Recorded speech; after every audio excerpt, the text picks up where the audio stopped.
Welcome to this special edition of the New Stack Makers on the Road. We're here in KubeCon North America in Detroit Rock City! Discussions from the show floor with technologists giving you their expertise and insights to help you with your everyday work. Spectro Cloud is a provider of a complete and integrated platform that enables organizations to easily manage at scale the full lifecycle of any combination of new or existing, simple or complex, small or large Kubernetes environments, whether in a data center, bare metal, cloud, or edge locations. You know, I think it's time for some Kubernetes therapy, but before we get started with the counseling, I want to make sure everyone gets introduced here. So Liz, why don't you start it off? Sure. Okay.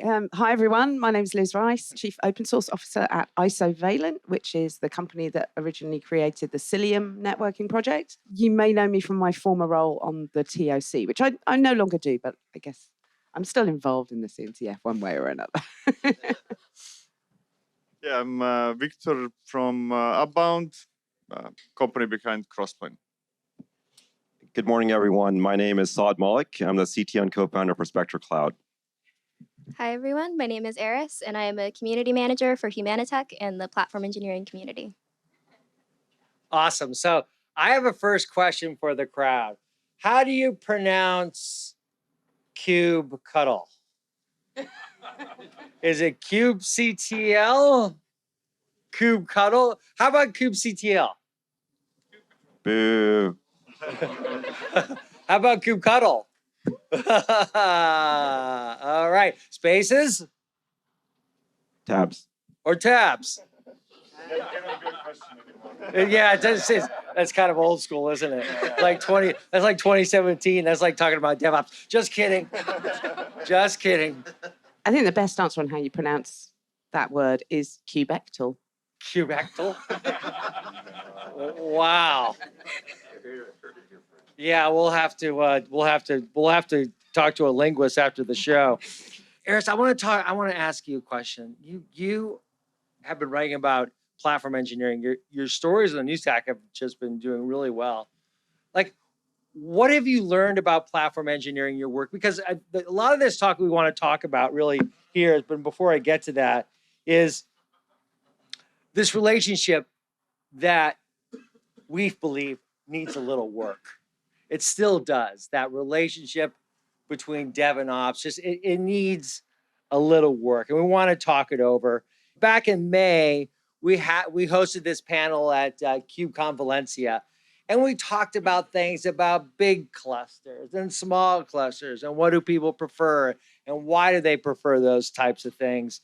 But now we want to get more into like where I think platform engineering really fits in. Like, how do we see platform engineering helping us take things to the new level so those internal relationships work better? What is your view on that? And what have you learned in your own research? So what I think is really interesting about this conversation around platform engineering is that it really starts as a conversation about DevOps, and namely the way that a lot of organizations have copy-pasted like this one-size-fits-all approach to DevOps onto their organizations and then aren't very pleased with their results.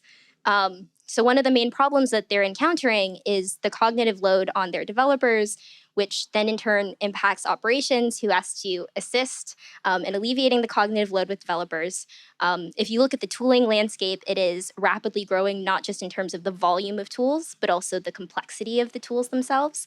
And developers are in parallel expected to take over an increasing amount of the software delivery process. And all of this together is too much cognitive load for them. And it's causing a lot of inefficiencies at these organizations, and a lot of the same inefficiencies that DevOps was supposed to get rid of. And so I see platform engineering entering the conversation as a sign of hope for these organizations, because they're saying, look, we want developers to be able to run things end to end, but we need to enable them to be able to do that with an internal developer platform. And so I see this conversation about the frustration of the downfalls of DevOps as it's been implemented at these organizations turning into a hope for platforms as a path forward to alleviate this cognitive load and start to repair this relationship between dev and ops that has resulted from this cognitive overload. So one thing that you said to me just at breakfast, you talked about the definition behind DevOps, truly build it and run it yourself. Does that relate to this? Yeah, absolutely. I think if you take a look at any new technology, when any organization first takes a look at implementing it, it's generally going to be a development team experimenting, trying it out, understanding what it's really about. Over time, as more and more development teams are actually implementing technology like Kubernetes or containers or whatever, right, there's going to be certain best practices that are being developed, whether it has to do with CI/CD, security, monitoring, observability.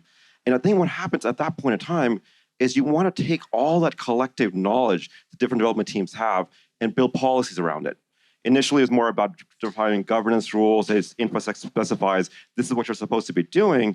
But I think the next generation of that is being able to codify those policies. And I think that's where platform engineering exactly comes in, is being able to automate many of the capabilities that are unique to an organization and providing them as self-service for different development teams. So. Excellent. Victor, any thoughts here? Yes, I agree.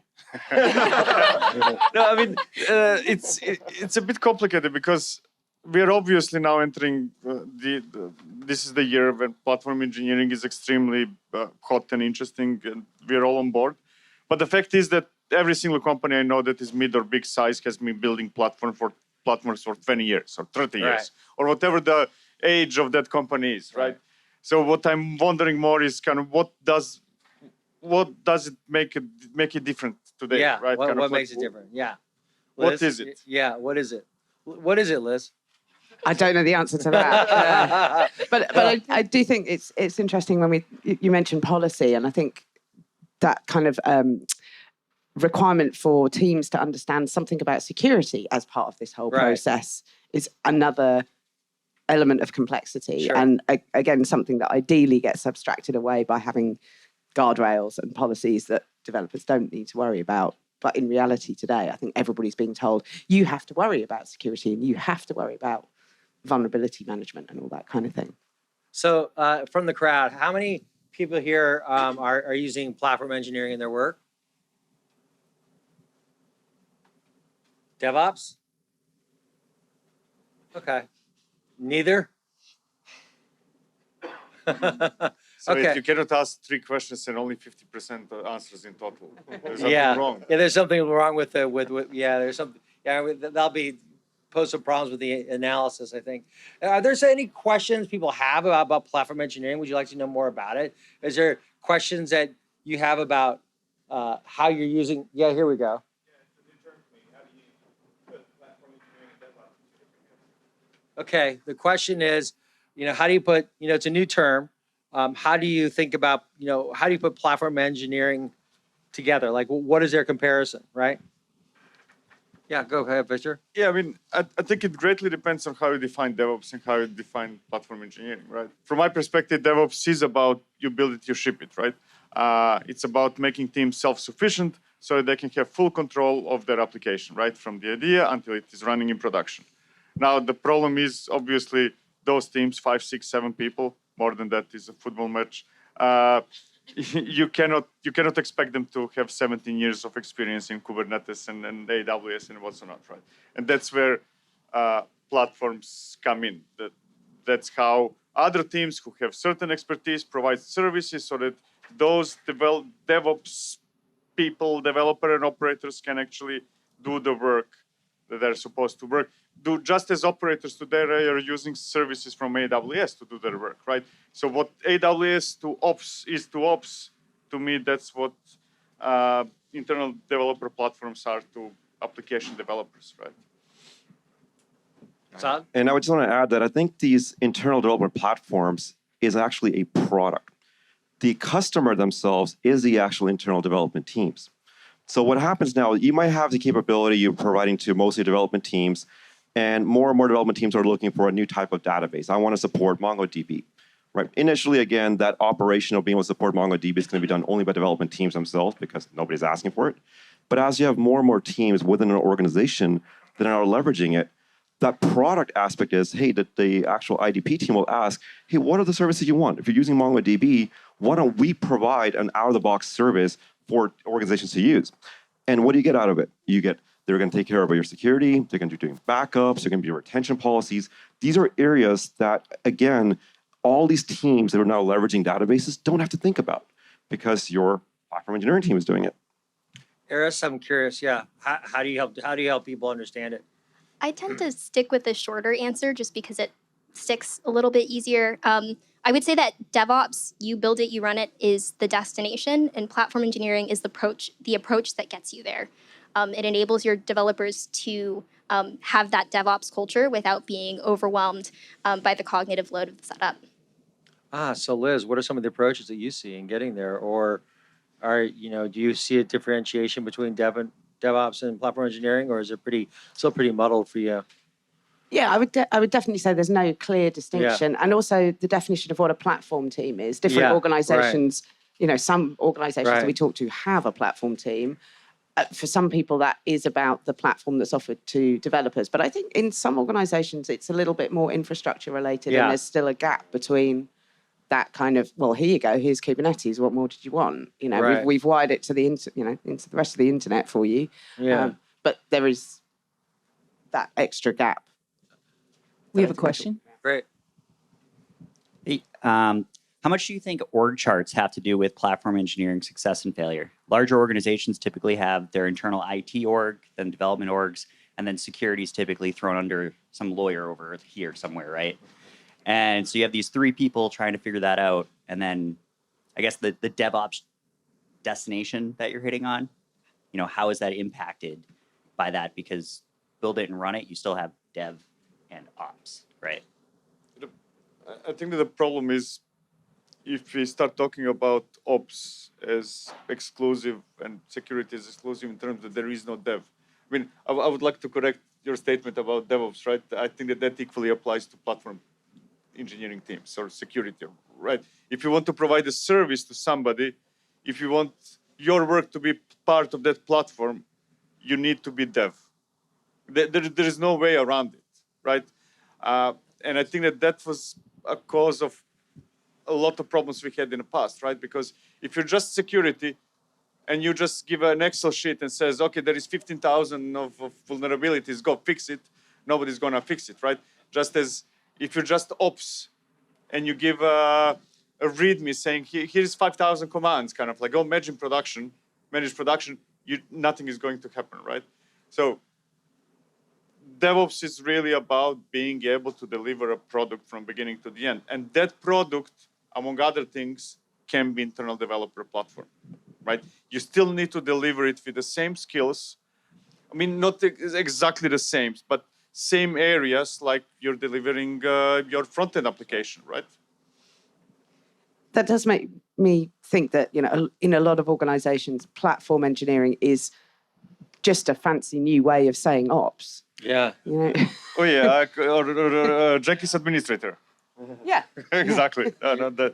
That's just renaming, But that's good because it pays better. Okay.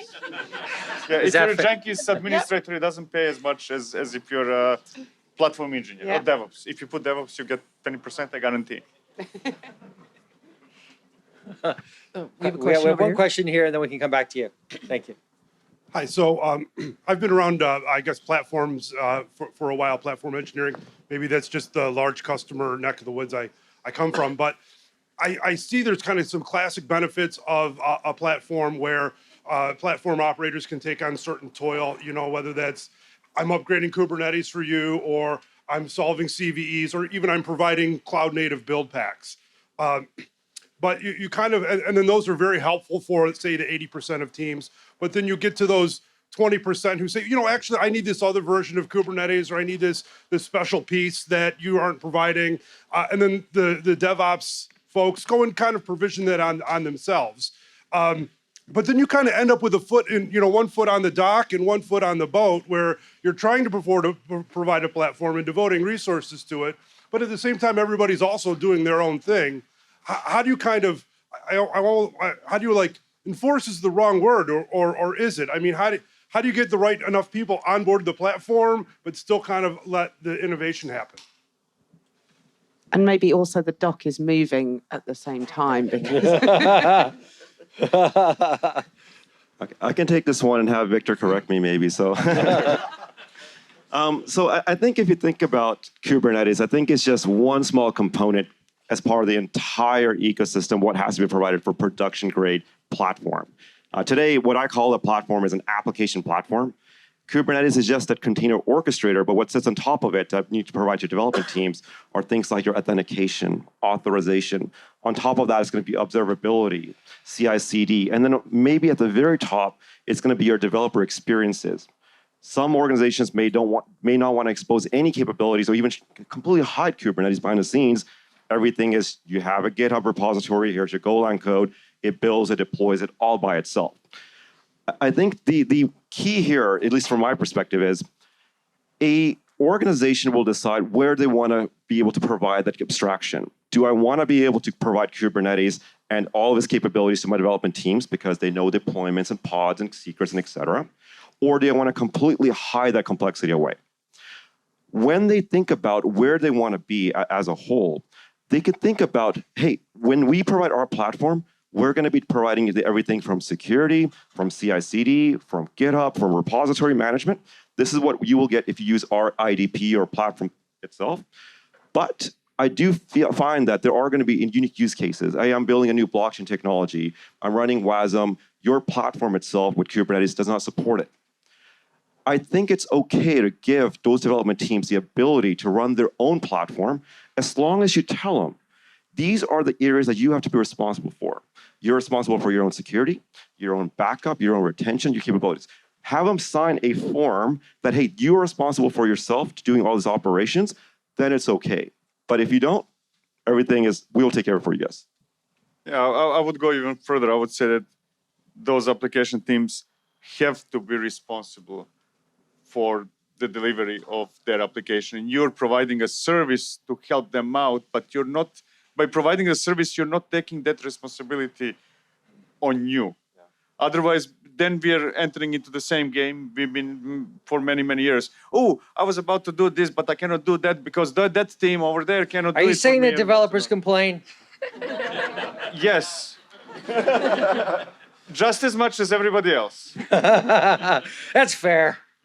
Yeah, I don't have any complaints, but let's go on. if I can chime in a little bit, when I heard the question, it almost sounded like a product management problem to me, where you have all these conflicting priorities across the organizations or within teams, and it can be really difficult to figure out like what people actually need. There's what they say they want, and there's what they need. And so I think Aaron Erickson of OrgSpace did a really great talk about this at PlatformCon, of how to really understand the needs of your developers as the customer, figuring out which features that you actually need to build from that, and then developing an internal marketing strategy to get everyone on board with that. Because you're right, if you're trying to cater to everyone's wants as they're stating it, you're going to wind up with a mess of a platform. But it's an incredibly difficult problem, isn't it? Because you're sort of looking for stability from the platform, a consistent, set of tools that the developers can use. And that kind of fits if your developers are going to use a consistent set of, programming tools or a consistent set of databases or whatever it is they want to use. But like the WASM example, great example of here's a shiny new technology that people will want to experiment with, whether that's the right thing or not. They're going to want to do that. And it's always going to be a challenge for a platform team to deliver something that is both stable but also able to, allow that kind of experiment. It's really hard. We have a question? Yeah, we have a question here and then a question over there. My question is platform engineering a tacit recognition of the fact that DevOps didn't pan out? And if you agree or not, but if you do agree, then how is platform engineering going to avoid and rectify the gaps? I wouldn't say that platform engineering is recognition of DevOps, this or that, in any form of way, simply because we have platform engineering since the dawn of time, right? Companies have been working on making tooling for other people inside of those same companies for a very, very long time. Now we're more structured, we know better how that should look like, but that exists for a very, very long time.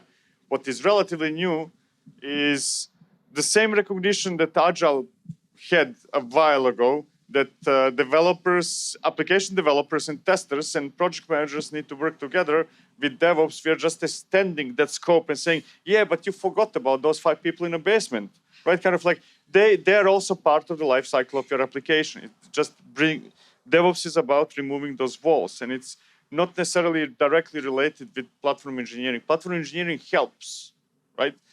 Just as many other things help with testing and coding and so on and so forth, but that do not really, non-existence of platforms does not exclude joint cooperation between application developers and operations. So it sounds like DevOps is more tactical, like getting the build, and platform engineering has a little bit. So Can you repeat yourself? Yeah, so it sounds like DevOps is a lot more tactical, hands-on, get the build, get the deploy. Platform engineering has some research component, what's happening with Wasm, what's happening with Kubernetes, and sort of feeding that into the DevOps team. I'm not happy limiting any type of research or exploration or innovation to any specific group, right? I think that's wrong, right? Because then we are locked into very nasty situations. So that part I wouldn't agree.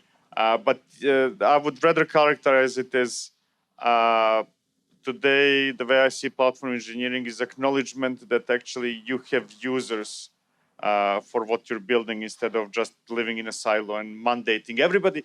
The worst thing any company can say is everybody must use this platform. They I like must. that you used the word. But isn't that? can, But so my question is like, isn't policy and governance what's really needed?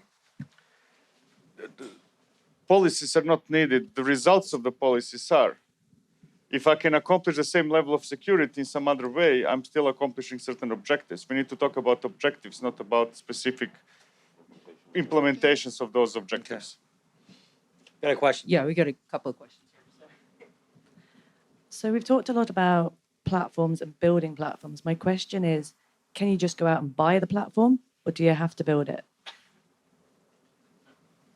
I think there are many platforms out there that provide production level container workload orchestration. I mean, just give an example, like Cloud Foundry. Cloud Foundry is a fantastic orchestration tool. It's also an infrastructure tool itself. It provides CI/CD capabilities, it provides monitoring, it provides observability. There's a lot of different capabilities it provides out of the box. If you're starting from a greenfield application, I think 99% of the capabilities Cloud Foundry provides, you will use it. For your developers, essentially, you point to your GitHub repository, you do a CF push, your application gets deployed to prod with production live traffic. As organizations start growing up a little bit, they may have different requirements though. I want to start thinking about, I need to also deploy onto bare metal servers. I need my disk to be encrypted. Some of these platforms do have some level of flexibility, but because they're so opinionated, some of those aspects may not be handled. And that's when you start thinking about, okay, if I'm not able to get all the requirements that my organization needs, that's when I need to start building some aspects. All right, some platforms like Kubernetes, if you think about it, is just a very small core component. I think Kubernetes is not production grade at all, vanilla. Even managed Kubernetes by itself is just one small layer. There's so many things to add on top. Now, are the tools out there that are commercial that you can leverage that add some of those capabilities? Sure. But as organizations become more mature, you do have to start thinking about what are the areas that you want to invest in to provide a more unique experience for your organization. So, is there a pancake equivalent there? Yes and no. Okay, we've got another question. Thank you. So this question goes to the whole room, including the panelists and everybody else. Who has heard of DevOps topologies or team topologies? More people than Okay, now you all have. The question I have is, there's a lot of antitypes that DevOps topologies that are represented in a single view that platform engineering would replace something like DevOps, which is not about tools or technologies at all. So the real question is, there's a type 3 which talks about ops as infrastructure as a service, parentheses, platform. It's already been defined. If anything, it sounds like platform engineering is more tactical, and that's, Aeris, I think I like what you had to say, which was, fine, make your destination DevOps or whatever, right? Whatever you want your destination to be. But in the information hierarchy, it sounds like platform engineering is an approach to get there, right? Whatever your goal is to help people deliver faster, better, safer, reliable, right? So the question is, how exactly is platform engineering anything more than just an approach, right? Does it have to be more than just an approach to a destination like DevOps? I guess I think of it having the word engineering in it makes me think that it involves solving problems. So, you know, somebody has to do. We talked a little bit about research, but somebody has to do the research and figure out, like, well, what are the needs that my organization have? What tools do my devs need, and how can I provide that to them? So I think there's an element of just getting from that research level to, and now I have connected something. Here is something that I would consider engineering. It might have been called ops in the past, but maybe that should have been called ops engineering. I don't know. Yeah, I think I'd take a slightly different perspective than that. I think that platform engineering is in like its budding stage of its evolution. And right now it's really focused on addressing the problems that organizations ran into when they were implementing DevOps. So it's really focused on the product approach.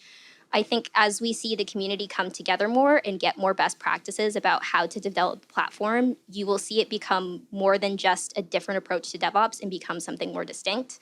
But I don't think it's there quite yet. I like that budding. You know, it's a budding. It's it's starting to bud. I like that. That makes more sense. Yeah, we have a couple of questions. I just wanted to add, because I happen to have read that book, Team Topologies. It's by Matthew Skelton and Manuel Pace. I'm probably mispronouncing his last name. Sorry, Manuel. But it's, yeah, you're looking on the new set. A good book to read about that. That's the book. Here's a question. Yes, thank you. I just wanted to go back to a couple of things that you said before, because there's been a question tormenting my mind for years now. Oh boy. Yes. I hope this helps. It's therapy, isn't it? That's why I'm here. That's why I'm here. So some of the statements that you folks are making make me wonder. It kind of assumes that developers have the Kubernetes infrastructure knowledge to, for example, as you said, deploy and optimize a database. But should we talk about this? Like, is this the correct assumption? Because Kubernetes has been, back in 2014 introduced, and we're still talking about complexity, etc. We as a company exist because of that. So, you know, should we be expecting developers to actually know the ins and outs of Kubernetes? Today or in the near future? Both. I mean, let me start with the near future, right? I'm 100% convinced that Kubernetes is going to become implementation detail, just as hypervisors are today, right? How many people here work with hypervisors every single day, right? Nobody. I mean, somebody. there you go. Okay, I mean, there is somebody. Somebody needs to know that, exactly. But for vast majority of people, there are VMs, right? And I think that's where we are almost certainly going with Kubernetes. It's just that Kubernetes, unlike its competition at the time, took very different approach, right? Docker tried to be user-friendly from day one. Kubernetes tried to build a base that it can be extended through other companies, other projects, and so on and so forth, to build that final nirvana, whatever that is. And there will be infinite number of those, right? So my short answer is developers shouldn't really know the details of Kubernetes. They need to know the details about the principles behind Kubernetes so that the design of your application does not turn up to be unscalable no matter what you do and so on and so forth, right? And that's the job of vendors, service providers, platform engineers, because there are many, many different ways how we can get there. To me, one excellent example is Azure Container Apps. I don't know if anybody's using it here, right? It says, give me your image and I run your application. It doesn't even mention anywhere that it's Kubernetes behind that, right? That's where we are going. Mm-hmm. We have a question. Didn't we have a question? Yeah, we have a couple of questions. Yeah, Okay. We've got several. Here's the first one. Thank you for the therapy session. Thank you for taking questions. So the question is As we add more layers to provide the abstraction layer, so developers don't have to worry about, like, tying back to the last question, like they don't have to worry about Kubernetes is behind here. Like that starts looking at, so now you have specialized people, and when something does go wrong, you need a whole team of people to be able to help understand that, which to me also abstracts it even further away from the developers, that they don't know why their application may have failed. Depends how good your services are. Do you have a whole team of people behind you when your VM in AWS fails? Huh? I mean, does the whole AWS team jump in to help you out? Well, when the VM fails, are you talking about from an Amazon side or from your application side? Because that's two different things here.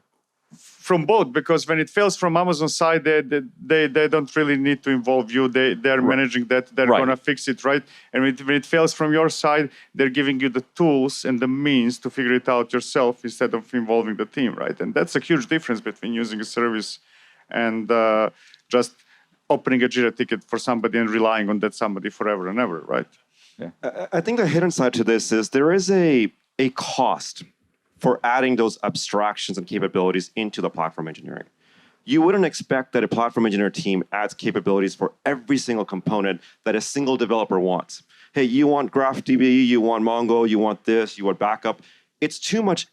You would have a platform engineer team that's 100x times the size of your development teams if you were to add every single capability. There's a cost ratio analysis, benefit analysis you have to do. Are there enough engineering teams within our organization that is going to be leveraging a specific type of technology? And if there is, then you want to go in and codify those capabilities, right? How do you run it in production? How do you do backups for it? How do you do retention policies? You start developing some level of expertise in that platform engineer team that is now responsible for that operation. And I would argue that takes away the cognitive load from the development teams that is now using that Mongo as a service from our organization, because my platform engineer team is running it for me. If something does go wrong, I'm pretty sure, based on the SLOs and monitoring tools the platform engineering is building themselves, they're the first ones to say, hey, Mongo isn't running up to speed. Let me go and fix it before the application team even pings me about the issue. And I think that word expertise is really critical here, because say a developer wants to choose a database that, maybe they pick MongoDB and they pick it for a development reason. It's a nice interface, or, it suits the object model that they want to use. But that doesn't make them necessarily an expert in running databases at scale, or, loads of, pretty much any system you can think of will generate issues when you try and run it at scale. And you can't expect developers will have that kind of expertise as well. And I think that's where we end up inevitably having some kind of split between the people who are writing business applications and the people who have the expertise in the kind of technologies that whether we call those platform engineers or ops or whatever, or, managed services. That's a different skill set. More questions? Hi, I'm going to try and form this in a coherent question form, but trying to wrap my head around platform engineering, let's take a step out. One thing that has plagued DevOps has been a solid definition. To some people, it's culture, sometimes it's technology. It's always had that technical gravity that's pulled it back from culture, whether it's Puppet and Chef, whether it's Kubernetes, whether it's Docker. So if we look at platform engineering, take DevOps as a methodology, would you say that platform engineering is a model within a methodology? Is it becoming the center of gravity for DevOps? Because I don't see them as mutually exclusive. How would you categorize platform engineering and the purpose it serves within the greater DevOps model or methodology?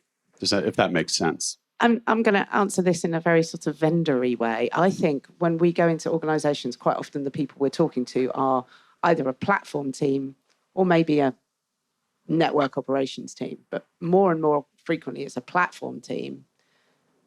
DevOps is, you rarely come across an organization called the DevOps team. That's true. It shouldn't be. Yeah, in our reader survey, most people just associate themselves with software engineers or developers, and we do ask if they have DevOps in their title, and only about 7% say they do. And for us, that reflects that software engineers and developers are practicing DevOps. You have to ask them whether they're being paid 10% extra, like Victor said. Yeah. Well, now platform engineering is 15%, 20% extra. I mean, this is for everybody. Even if you're a software vendor, you need to put the DevOps sticker, otherwise it doesn't sell. Questions? Yeah, we got a question over here. Hi, I had a question. You guys talked about policy and creating your policy for your platform, or that defining your platform. Where do you start with defining those policies? What is the golden standard to compare against when you're basically coming up with a grassroots solution when you're not being fed policy from somewhere else? The difficult answer is that I don't think there is a golden standard. The thing about platform engineering is that you have to understand the reality and the constraints of your organization, and trying to copy and paste a solution from another organization or to aspire towards a golden standard for an organization that's not like your own is not going to reap you the benefits of platform engineering. So in terms of where to start, it is with your organization. Again, Aaron Erickson in his PlatformCon talk, he talks about, identifying common problems that multiple teams across your organization are facing, and usually trying to find a solution that they can share in common that actually makes everyone's lives easier, and building your platform out from those core problems. So the golden standard is, whatever the common problems in your engineering organization is, and building around that first. Yeah, I do have a question actually for the panel itself. So if you think about different technology components today, or people are essentially using Helm charts to deploy different databases, different logging, monitoring, I am curious though, even though no organization will have an identical policy to another organization, are there aspects that could be componentized, that are templatized, that I can look at, whether it has to do with security or backup policies or other things that can maybe just grab those policies from some central repositories? That's a really interesting question. I don't want to speak too much to the technical side of things, given that my background is in the community. I would say that the things that the community has shared with each other that have tended to work very well are like templates for doing user research, which I know can be a bit of a struggle for organizations that are starting their platform journey. Some members of the community have shared how they have broken down their levels of abstraction, because it's usually not just one. So how do you make a golden path that doesn't become a golden cage? I think that is something that can apply across a lot of different organizations. In terms of like internal marketing tactics, I think that is something that can be shared among the community and applied across organizations. A lot of I think the cultural soft skills of platform engineering are things that can apply more broadly. I don't, again, want to speak too much to the technical side, but perhaps there are some aspects there where you can share. We only have a few minutes left. Is everyone feeling a little bit better through this therapy session? Anything that anyone like to get off their minds right now about any problems with DevOps? Anyone have any issues here? Barton? Yes, sir. Any issues? No issues. Okay, good. Okay. We have time for one last question. Okay. Thanks. I have a multi-part question, but it's actually just one big question. So you mentioned earlier the platform engineering team being a rebranding of the old ops team. So first of all, is that an anti-pattern? Second, what should be the ideal composition of a platform engineering team? And I know the answer is it depends on the organization, but what would be your ideal? And third is it a bad thing to add developers or few developers to the platform engineering team so that the end user is part of the design of the product? I'm going to answer only the first part, which was, if I understood it correctly, whether trying again with the same team that did platform before. I'm going to quote Einstein that says, trying the same thing over and over and over again and expecting a different result is a definition of insanity. Right? So something needs to change, right? And a lot of things changed, I think, since back in the days when I was young. Now we have a platform on top of which to build on, a base platform, which is Kubernetes. not only Kubernetes, but kind of we have a baseline, we have API, we know how to assemble APIs for such a platform. We understood the problems of people working in silos already since essentially Agile appeared and so on and so forth, right? So it has to be different and based on what we know today, right? I think that's the important part, renaming. I guess one thing that I think about when I think has DevOps failed, which I think is tied up in the same question, is to me, well, with my security background, I kind of think of it as DevSecOps. One of the most important things about it was the ability for developers to be able to deploy an application without having to go and file a ticket, like so that somebody could open a port 3 weeks later. So I think if we've managed to get away from that like dependency on like a Jira ticket, then it's a success. It's moved on dramatically. There'll still be problems to solve. But... Is that why we moved to Slack?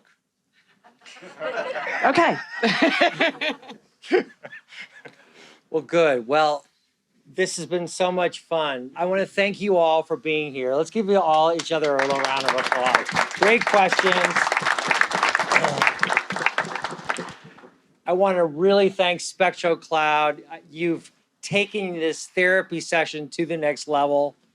I'm just curious what the next therapy is going to be. Are we going to talk about, we'll have to think about that a little bit. So Spectro Cloud, thank you very much for everything here. If you like this video, please give us a thumbs up. And if you'd like to see more videos like this, you can always subscribe to our YouTube channel. We're on all the major social media platforms. You can always find us at thenewstack.io. We hope to see you soon.